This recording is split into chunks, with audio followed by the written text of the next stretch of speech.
So how are your negotiation skills? How are yours?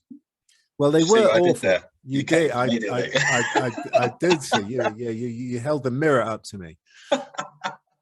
Good question. How am I? So if you're asking me this like 25 years ago, Yeah. I'd have said rubbish. Mhm. 15 years ago, I'd have said rubbish. And the Yeah. interesting thing was like 15 years ago, I was like handling multi-million-pound accounts, dealing like with really serious people. Mm. And my confidence around negotiation was absolutely really low, even though I Yeah. had all this responsibility. And part of the reason, well, the reason for that was I never had any decent like training in negotiation. But Yeah. the reason I asked the question, how are your negotiation skills, it came up in the ELA coaching call yesterday, Hmm. but not in the context of like negotiating commercial contracts. It Just was day to more day. about, yeah, how you negotiate, like, with your colleagues, or, Yeah. I mean, it might be with a client, but not necessarily monetarily. It's like when you're actually in the relationship with a client, you've got to deliver a service or a product. It's like, Yeah. you know, or maybe just to give them time, Yeah. how do you negotiate your time? So when I'm talking about negotiation, I mean, in its broadest sense, Yeah. not just like monetary contracts or employment contracts, things like Yeah. that. I It's think I like, think we do see it differently, don't we, depending on the scenario we're in? Because I obviously I've got a 10-year-old son, so mm, I negotiate pretty much 24/7 absolutely, with absolutely. him Yeah. on various things, bedtime, teeth brushing, how much Yeah. tech time he has, all that sort of stuff. Yeah. So you're constantly negotiating, Yeah. like you say, but I think as soon as we put a label on it in terms of in a commercial sense or in a Yeah. business sense, we Mm. we suddenly think that it needs to be approached differently, or we lose our confidence with it sometimes, or Well, overthink it. yeah, I think there's that sort of natural sense of negotiation, but I think because I've now studied negotiation a huge amount in the last few Mm. years, because I became, something triggered in me a few years ago, and I started to think, actually, it's one of the most important skills that we have to have. Massively. And I think the thing that triggered it in me was what I started to join the dots with was a lot of really bad behavior in the workplace and at home Mm. actually happens because people are not very good at negotiating. Yeah. And then what that triggers is people go back to their childhood. So I thought it was really interesting that you were talking about your son. And I've got my two kids Yeah. who, grown up now, but I remember back, how do kids react when, they're in a situation, they want something and you say no, and they Mm. don't know how to negotiate. What do they do? Yeah. So what do they do? Well, they normally, throw their toys out of the pram, don't they? Yeah, exactly. They And have a massive emotional reaction. Yeah. yeah, yeah. I mean, there is yeah. Yeah, I've got a thought on that, but we'll come back to it in a bit because I don't want to Okay. derail us while we're talking about this. All right. But But yeah, what my observation was how many adults you see do exactly the same thing. So it's like they want yeah, something, someone says no, they don't know how to negotiate. So what they do is they throw the toys out the pram. yeah, And actually, once you start seeing at that level, you think, actually, you might be 45 years old or 50 yeah, years old or 30 years old, whatever you are. And yeah, actually, you're just a grown up kid. It's yeah. like, Still sulking. yeah, exactly. That's exactly it. It's like, I can't get what I want and you're not being fair and it's not right. And you gave it to them.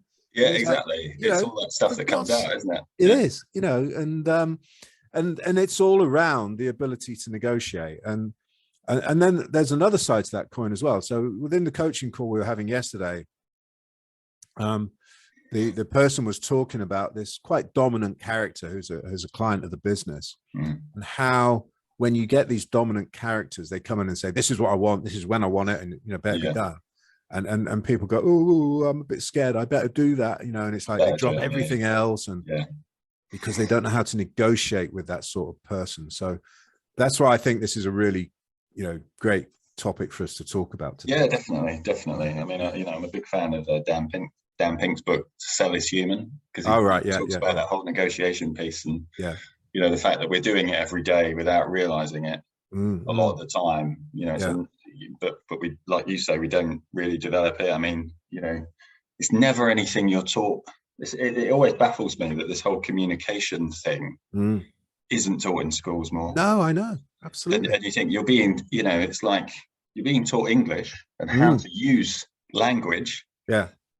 But, in terms of like, almost like in a theoretical sense, but you're not necessarily taught to apply it. Yeah, absolutely. Down to parents and everything else to do that at the moment, but it should be captured in school. I believe anyway, because I think I totally agree with you. It creates a better environment for everyone. Yeah, I mean, negotiation is a complete life skill, and it's, I look back now and I just think how ineffectual I was, really for a long period of my life, because I didn't know how to negotiate effectively. And I think, part of the problem with, when you talk about negotiation, again, it's something that gets portrayed on TV and in films as being this aggressive, thumping the table, demanding this, metaphorical gun to the forehead and all that sort of stuff. Yeah. And actually in real life, negotiation is, well, put it this way, if negotiation ever gets to that sort of level of extreme drama, then something's gone dramatically wrong.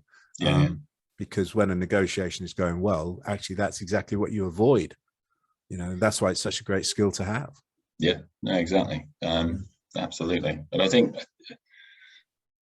there is this, there's these different sort of approaches to negotiation and communication as a whole, which is, you've got sort of passive, and, you've mentioned that when someone goes passive because they feel like they're dominated by another character, and that can, obviously come down to different personality types and all that sort of stuff. And then you've got sort of passive aggressive, which is definitely it's definitely something I've experienced a lot of, passive aggression. Me too. Yeah. And then you've got outright aggressive. But I think what people sort of struggle with is how to be assertive. Yes. Without feeling like they're being aggressive. Yeah. And that seems to be a bit of a challenge, and it's been a challenge for me over the years, and it's still something that I'm very mindful of in terms of. Absolutely, and that comes up a lot, I think, in coaching, is people can't make that difference. They can't make the distinction between assertiveness and aggressiveness. And it's a hugely important thing to be able to do. And I think the other, you were talking about this sort of passive aggressive thing. I think the other thing that very often crops up when we're talking about negotiation is once you get into the sort of tools and techniques of it, people can feel it's a very manipulative way of being. And I think, in a way, if I think back, I sort of think, well, maybe I thought that way. And that's what really perhaps kept me in a closed mind frame on it. But the more I've learned about it and the more I've read around it, and I think with some of the modern techniques that are coming out now, I absolutely don't agree with that now. I think with the way psychology has been now applied to the negotiating process, you read some good books. I'll reference some good books a bit later, but there's some fantastic stuff, and it's really effective. It's not aggressive. It's not manipulative. It builds relationships. It doesn't undermine them, and it's all the things that you want to come out of a negotiation. And that's whether it's the lowest level of, what time do you want to go out? Well, I'm not feeling, do you know what? I'd love to have a night in tonight. Oh yeah, I'd really wanted to go out tonight. Negotiation at that level to actually, this is a £10 million deal, or exactly. We've got to get into it. So it works at all these levels. So have you ever had any negotiation training at all? No, never. No. I think you get sales training. I think I learned some interesting negotiation techniques when I was very young and working in a sort of debt recovery capacity, actually. Okay. And learned some interesting techniques there, because you're trying to negotiate payment from people who haven't got anything to offer often, or don't claim they don't. And so what I did was I then applied some of that stuff to sales, because I thought actually it's no different. Mhm. When you sell, you're still using the same. And so, you know, I learned some interesting tools about with a debt recovery hat on. It was like called levying discomfort, where you just go quiet and you don't feel that space. Yeah. Until they come back with some kind of offer. And of course, people shy away from that in sales because they feel like they're on the back foot. But it's actually a useful tool just to say your piece and then. Oh, that's huge. Yeah. I mean, I've done quite a bit of sales and negotiation training now. Yeah, relatively late on in life, I guess. But every single bit of training I've done on that front talks about not just the power of silence, but the necessity of it. So, in fact, I was doing a bit of training around telephone selling just last week, because you know I just have a mindset that you've got to keep learning, you know. So wherever I see the opportunity, I do. So I was on this webinar, and the guy was talking about how to use silence on the phone, and it's like one of the reasons that people don't like using it is it can be quite threatening. It can feel like quite an aggressive act to go silent. You know, and we've all had that, and that's that passive aggressive thing you were talking about. Yeah, exactly. You know, it's like when someone goes silent on you and we think, oh, you know, that's uncomfortable. Yeah. But as with everything, there's always an equal and opposite to that. And it's like, if you've actually just been going through something with somebody, so maybe explaining an offer or whatever it might be, actually, sometimes they just need a bit of time to think about it. Yeah, it's a process. Yeah. And to get things clear in their head. So it's like, if you carry on talking, you're A, they're not listening to you because they're in their head, but B, you're blocking that process because you're eroding what they've absorbed. Yeah. So actually, the ability to stay silent in those moments is not a passive aggressive thing at all. It's a very enabling thing. And you need to give people that time to think until they're ready to talk. Yeah, I think a lot of people are afraid of that. I think a lot of people are afraid of doing that when they're in sort of dialogue as well. You know, there's nothing wrong with taking a moment to collect your thoughts, absorb what's being said, or you know what's going on around you, and then respond to it rather than just fill empty space. You know, absolutely. So that, I think that's key. And there's so many of these tools and techniques out. So I was a little bit inaccurate at the beginning when I said I'd never had any, you know, negotiating training when I was in the corporate world. That's not true. I had 2 days of training, and in fact, again, it was your story about your son that triggered it, because one of the so this was a question that the guy doing the training asked, and I remember this clearly. So I'll go through it with you. You might get it straight away. I mean. But who are the most effective negotiators in the world?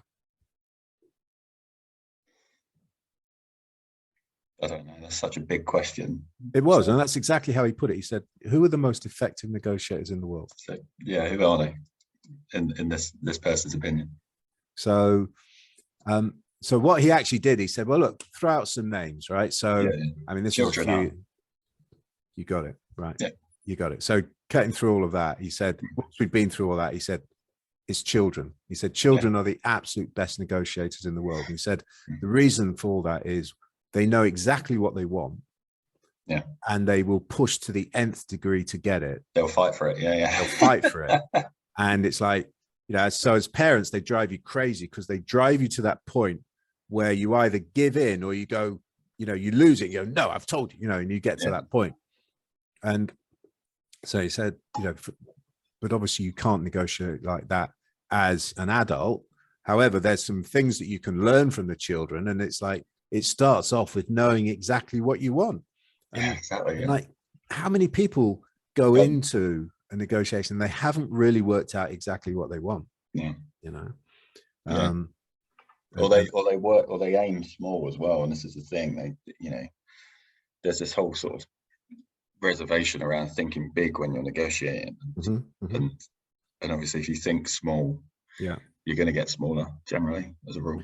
And I think that comes from not really understanding. It's like the creative process of negotiation. So it's like thinking that, well, negotiation is about somehow keeping the price small, or keeping the terms small, keeping the time frames, or whatever it might be. But actually, if you're having a really good negotiating conversation with someone, it's an incredibly creative process.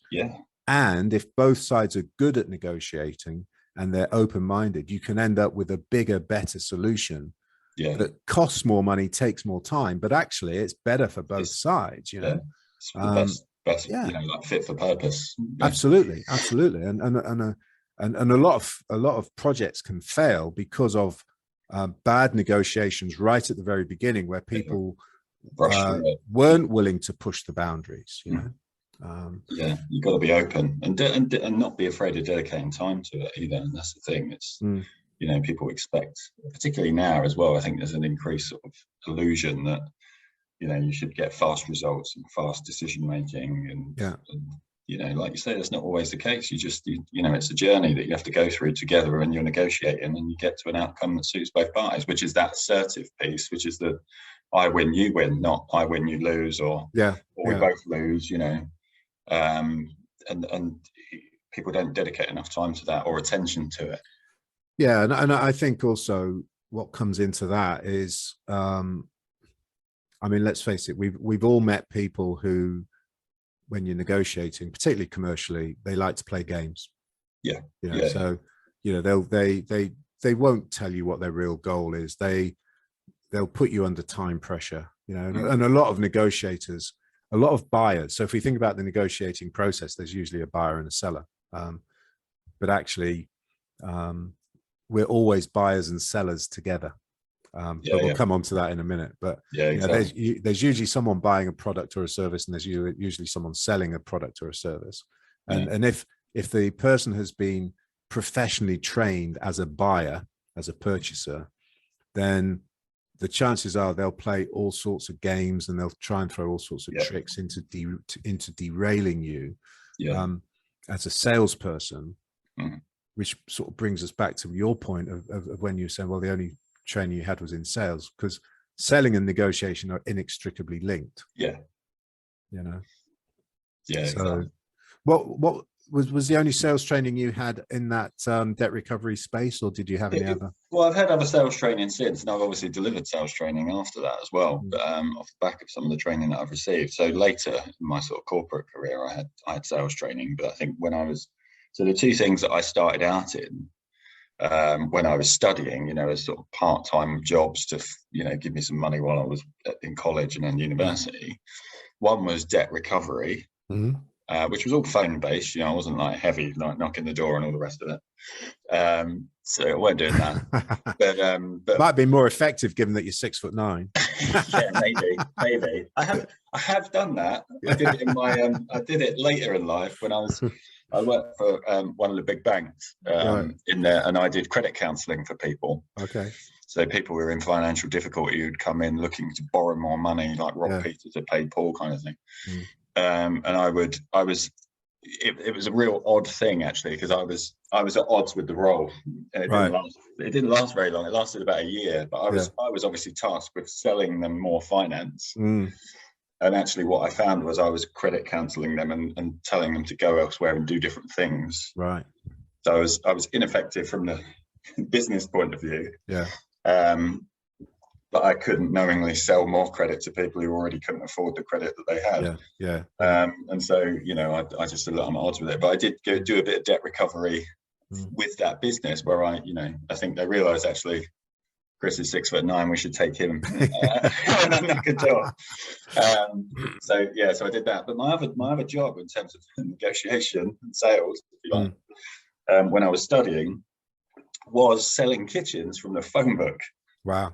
So literally just getting the phone book, you know, he was assigned like a few pages or whatever it was, and you just had to try and book an appointment for a kitchen designer. And so that was like, as probably, I mean, you might have a different view of this, but I always thought that's about as hard as it gets. No, it is. I've done cold call selling, and it is cold calling from from a phone book with no Yeah. like, you know, pre-qualification or anything like that. Yeah. So that was interesting. But I met Yeah. some of my good friends doing that and enjoyed it and had fun. Yeah. And you kind of know what it is when you're in that environment. You know that, you know, it's a bit of a lottery. I think in some ways a bit like you know, there's, well, the debate around national service hasn't been around for a few years now, but it used to be. And I think there's two things that everyone should do instead of national service. One is they should have a period where they cold call, and the other is they should run a pub. Yeah. I think those two things. For me, I've done both of those things, and I think you learn more about people doing those two jobs than anything else. But also, what you do learn is more about yourself as well. Yeah, absolutely. But coming back onto the training front, because I've done so much of it now in this sort of relatively later period of my life, I'm so regretful that it wasn't opened up to me earlier on, because a lot of the training that I think is the really good training has been around for a long time. I think there's some really bad training out there as well. Not all training is good. You know? And there's some really bad stuff, and it'd be great if we could go through some things, you know, that what are the good things about selling and negotiating and what are the bad aspects of training. And that, I think if we could swap some notes on that, that'd be cool. But well, in fact, let's do it now. You know, what were some of the good things that you learned from the training that you did? I think the best things really was that, you know, it's about the listening aspect of negotiation, and being able to connect dots. And create solutions or propose solutions based on what you were taking in. That sort of flexibility and fluidity of it, and that appeals to me anyway because of the way the way I operate. Sure.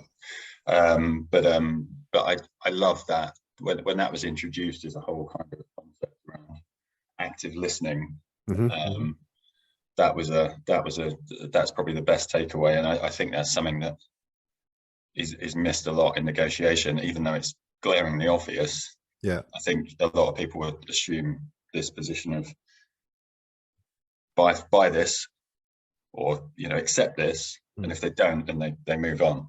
And they don't fully explore it. It goes back to dedicating time, but I don't think you can do any of that unless you're actually listening and absorbing and computing as well. You know, it's not, you know, not just listening. And then that ties in with some of the training I've been on,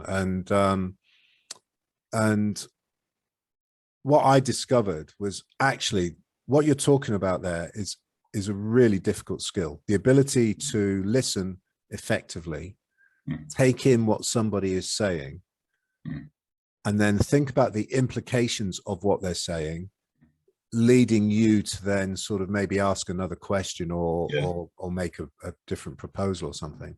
And to do that in the moment while you're having an active conversation and to remain listening is an incredibly difficult skill, which of course comes back to your point about you have to dedicate time. You know, you've got to take time to develop it as a skill. But in the absence of that skill, I think what you're alluding to is what most people do is they don't actively listen. What they're doing is they're just waiting silently for the other person to finish before they come on with what or whatever. With what they'd already pre-planned they were going to say. So it's like, you know, they don't take on board what people have said, and then they wonder why the person on the other side of the table is not like jumping up for joy at what it is they're saying, you know. And there's this whole thing around that which is linked to sort of objection handling, where, you know, people develop scripts to overcome objections and things like that, and there isn't, you know, it's very staid, you know, this kind of, it takes out the thinking aspect of that and the creative aspect, because you're just basically taking people through a path, you know, almost like a flow chart. And okay, well, you've said this and now you've said that, so that means you're going to accept X. And of course it isn't. It's a lot more grey than that, you know, as a process. And I think, you know, sort of touching on some of the worst stuff is this kind of formulaic approach to it, which is, well, this is going to be your golden ticket to getting someone to, you know, buy it, and it's like, it's not. Everyone's different. And you know, they're different, and from a personality perspective, they're different from you know, the experiences they've had on that day, which will be influencing what's important to them at that time, and, Yeah. and you know, where their mindset is. So there's all these things that happen that, you know, the worst training doesn't take into account, and just says, Yeah. well, if you do this, you're going to get this outcome. It's like, it's not that. It's not that clear cut. Well, there was a book I remember reading. So there was an American chap called Zig Ziglar. I don't know if you come across that name. Yeah, Zig Ziglar. Yeah.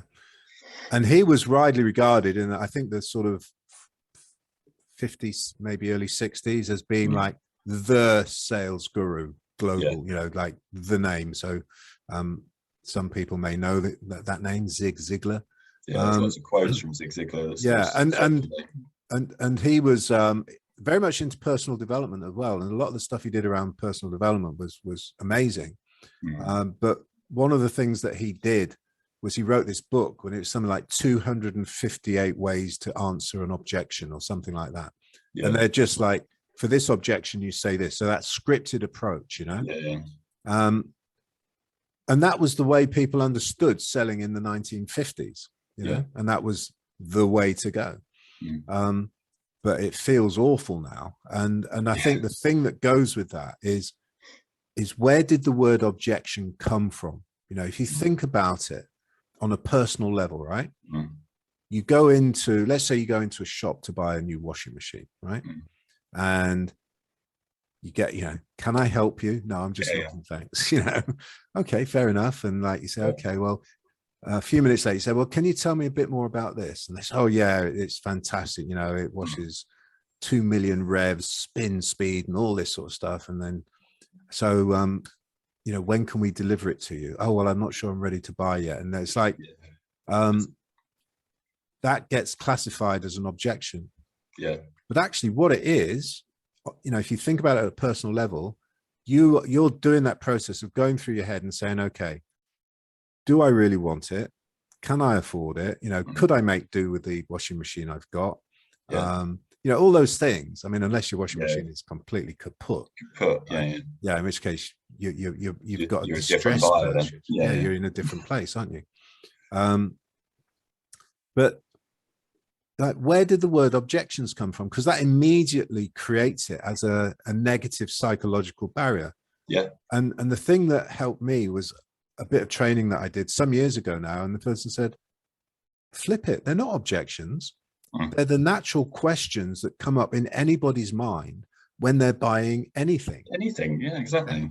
And what it means is, if those questions have come up, you know, towards the end, as you're starting to talk about maybe put the deal together, what it means is you haven't dealt with that issue properly earlier on. Exactly. And it was like, oh my God, you know, that was like the biggest light bulb ever. And it completely changed the way I felt about selling and negotiating. And it took away the idea that it's a confrontational process. Because that's a very confrontational word, isn't it? This whole objection thing. It's like, you know, and also there is this, particularly with sales, you know, there is this piece around that, you know, no one likes being sold to, you know, and obviously that plays a part, you know, within the sales industry, if you like, you know, in terms of, you get people changing titles to take the sales away. But absolutely. You know, but actually it's not true. But it's just, as a statement, what you said, you know, people don't like being sold to, is not true. What they don't like is being sold to badly. Yeah, exactly. That's what they don't like. People don't, you know, engage properly, you know. And again, I just say, look, come back to your own personal experience. You know, it's like when you're sold well to, you actually really enjoy it. You know? Exactly. You know, think about a restaurant experience. I mean, I like my wine, right? You know, so there's nothing more than I love going into a restaurant. It doesn't have to be particularly expensive. In fact, I enjoy it more in like cheaper restaurants. And you might say to the guy, okay, what red wine would you recommend to go with this? And he said, oh, well, you know, this, that, and the other. And, you know, so you say, okay, I'll go with it. And then when it lives up to the experience and the conversation, for me, there's no better experience in the world than that. No, exactly. You know, I love that. And, well, I wouldn't say there's no better experience in the world than that, but it's a very enjoyable experience. It's a good experience, You know, when you're sold too well by someone who knows what they're doing, who cares about what they do. but, and then I think this is the big but, cares about you. Yeah, and now I was just going to highlight that whole caring piece. Yeah. Yeah, absolutely. And in order to do that, you've got to ask questions that you've got to be prepared to ask questions that aren't relating to the negotiation as well, to understand context and understand, you know, where the mood and, you know, where people are at that moment in time. I think, you know, I sort of looked at this a couple of years ago around this whole communication dynamics. I was trying to understand, you know, when you get groups of people together and you get people that don't feel that they can contribute to that group environment. And it was like trying to understand how best to bring people in, and you know, we looked at different scenarios, and I sort of came up with this concept that, you know, there are a few areas that will influence that. And of those areas, there are lots of little subsets, but, you know, it's who you are, you know, your personality and all that sort of stuff. And then it's what you're thinking and what you think. And then you've got the whole how you feel aspect. Yeah. And then you've got how you interact. And there's lots of variation amongst those. And obviously when you're getting people together, as you say, you know, you've got different personality types. You've got a big personality and someone who's, you know, a bit more quiet and passive. Yeah. They get overpowered and they don't engage, or they just go along with it. And so, you know, there's this whole thing around, you know, personality and then needs and anything unresolved, you know, unresolved issues. Someone might have had a really terrible experience negotiating, and that's part of what's shaping their way of engaging. And, you know, and then you've got other bits like, you know, hopes, expectations, and what mood they're in. You know, did they miss the bus to work, and, you know, on the back foot, all that sort of stuff. And then you've got the whole, you know, how you interact, which is like how they express themselves and they make decisions,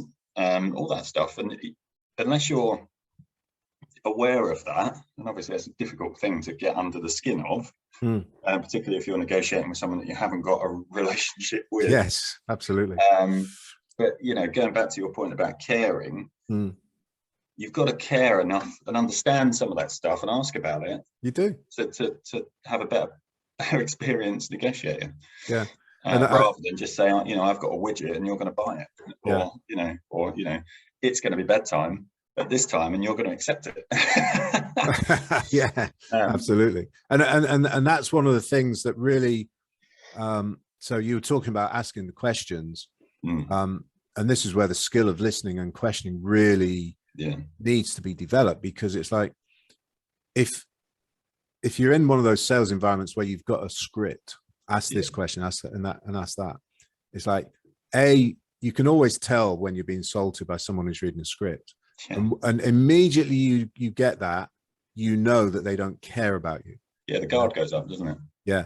And it's like, in that second of not being cared about, as you say, the guard goes up, and then everything becomes that much harder. But of course, actually, and you can't do it without an emotional investment. You know, you can't pretend to care in this conversation. Yeah, exactly. You've got to actually go to that place, because if you don't, what I've noticed is that when you do get to that point where you have a question to ask, right, and it might be a difficult question, you know, you'll either back away from asking it because you're not emotionally invested in really wanting to help that person, or you'll ask it in such a way that it's like emotionally detached, and again, in that moment you've given away that actually you don't really care. So, you know, I think this is why a lot of people back away from a deep understanding of selling and negotiation, because it's involved with emotions. It's scary, and people people would rather keep away from emotions, because they somehow feel that it's keeps everything clean and tidy if you don't bring emotions into business. Yeah, there's that objectivity piece, isn't there, around it? And actually people buy them and negotiate emotionally. Well, it's been proven. So I don't know whether you've seen this research, but psychologists, it was in I can't remember the exact date now, I apologize for that, but it's might be the early 2000s or 1990s, something like that. They were doing some research on people who'd had the emotional centers of their brains like hugely damaged in accidents of some, you know, some sort. And there was one particular case extreme. I mean, it was extreme. Basically, the guy had no emotional sense whatsoever. And what came out of that when they were studying this guy, he was completely incapable of making any decision. Even down to whether or not he wanted to drink tea or coffee in the morning. What toothpaste to use, whether you know he should put the toothpaste on his toothbrush, or I mean, he was rendered effectively useless because he couldn't make the smallest of decisions. And it was because his emotional center had remained. So all of our decisions are actually there. We make decisions because we have to. Our emotions are like our navigation tools for making decisions. And it doesn't matter, whether it's about whether you have tea or coffee, or whether or not you buy that company for $1 billion or £1 billion, whatever. It's like you use the rational part of your brain to justify, or after you've made that decision, almost, which is like, I'm gonna have tea this morning. And then you make a case for it logically, if you like, to justify it if you're trying to avoid caffeine or whatever it might be. Well, I was just about to say that the way people usually justify having their coffee in the morning is like, oh, I'm useless without it. I can't function without I can't function without my first coffee. That is an emotional decision because it's factually not true. It's like it's a narrative that they have built up to support their identity. Absolutely. And so that's almost like a mini negotiation with themselves. There's something within them saying, actually, perhaps I shouldn't start my day with a high caffeine drink. And then there's something else within them going, no, you should. You can't function without it. And But then they look for evidence that they can't if they do try it, and then it reinforces the whole idea that that's what they need to survive, or get through that morning, or whatever it is. Absolutely.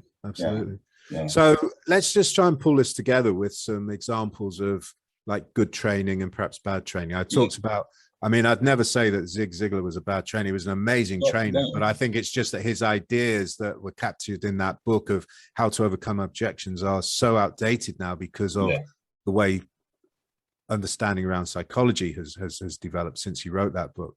Exactly. What are some of the things that you would say, look, this was really great training? And I still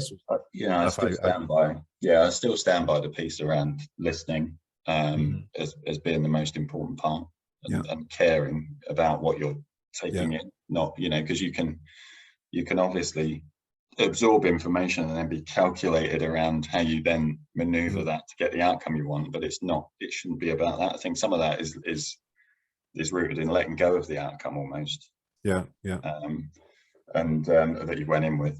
And so listening is a massive thing, and I think language is a massive thing as well. I think we use negotiation language quite a lot in everyday life, and it does, much like you said, when you get a salesperson that doesn't do the job properly and the guards go up or whatever. My biggest bugbear is when people use buy-in. What, that word? Buy-in. I need you to buy into this. By saying that, you're implying you're selling me something. And that might be an area where you think, well, actually, I don't want to be sold to here.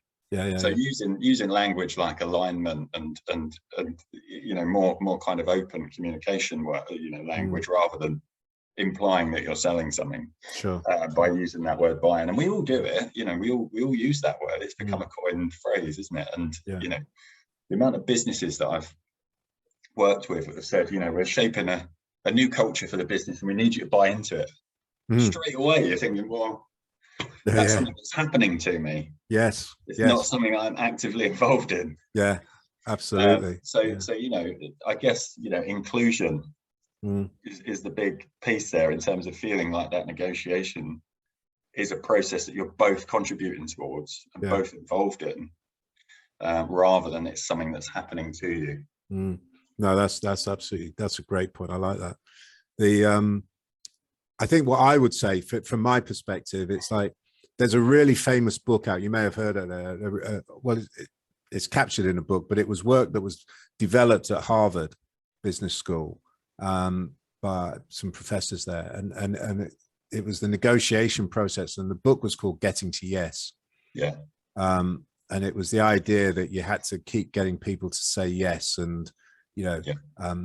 It's now called micro commitments. I don't know if you've come across that term, No. micro commitments. So it's like, if you get people to agree to a whole series of small things, Yeah. you get them in that sort of saying yes framework, and eventually those small things build up. And because they're in that, you're building up this momentum towards yes, you know. Yeah. And so there's a huge amount of training around sales and negotiation that is in this space of saying, okay, you've got to get people saying yes on micro commitments. Yeah. And that's a very manipulative way of going about things. Yeah. There is an element of truth to it, in that as part of the process, if you're not working together, and if yes isn't coming out of the conversation, then you're not going to get to yes, right? Yeah, exactly. And this is where the other piece comes in that I just think is brilliant, and a real game changer when you get this. It's like, don't be afraid of no. Yeah. No is not the end of a conversation. No just means you're about to start a different conversation. Yeah. And it's one of the most important things that you can do. And I've been, since I discovered this, I do this in virtually every conversation I have. It's like, I say to people, look, I'm going to say something, and if it doesn't agree with you, don't be afraid to say no. Yeah, exactly. You know, and it's like, it's such it just gets away. You know, you were talking about people putting their guard up. Yeah. When you give people permission to say no, they don't put their guard up. Yeah. Or if their guard's up, it starts to come down.